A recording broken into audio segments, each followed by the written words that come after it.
ఈ వార్త చూడండి.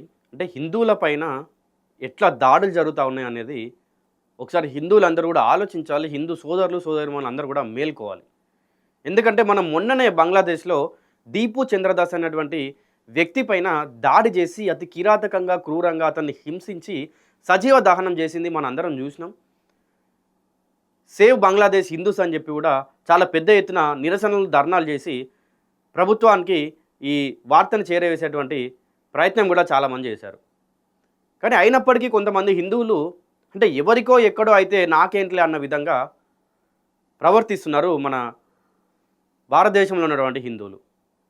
అంటే మీ ఇంట్లోకి మీకు మీ పక్కన ఉన్నటువంటి వ్యక్తికి అయ్యేంత వరకు కూడా మీరు స్పందించారా?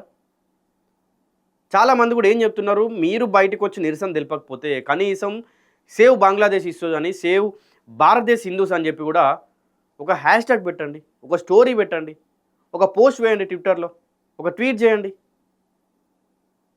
అంటే ఎవరో ఏదో శివాజీ, అనసూయ కొట్టుకున్నారు, వాళ్ళిద్దరు గొడవ పడ్డారు, స్త్రీలు బట్టల గురించి, వేషధారణ గురించి శివాజీ మాట్లాడిననే అంశాలపైన ఇప్పుడు ఉన్నటువంటి యువతులకు చాలా ఇంట్రెస్ట్ ఉంది. ఆ టాపిక్ పైన ఒక 50 రీల్స్ వచ్చినా కూడా, 50 వీడియోస్ వచ్చినా కూడా స్క్రోల్ చేస్తూ వాటిని చూస్తూనే ఉంటారు. కానీ హిందువుల పైన, హిందూ ధర్మం పైన తిడుతున్నటువంటి వ్యక్తుల గురించి, హిందువుల పైన దాడి చేస్తున్నటువంటి వ్యక్తుల గురించి ఏ ఒక్కరు కూడా మాట్లాడరు. ఏ ఒక్కరు కూడా హిందూస్ని కాపాడనని చెప్పి కూడా ఒక హ్యాష్ ట్యాగ్, ఒక పోస్ట్ పెట్టరు.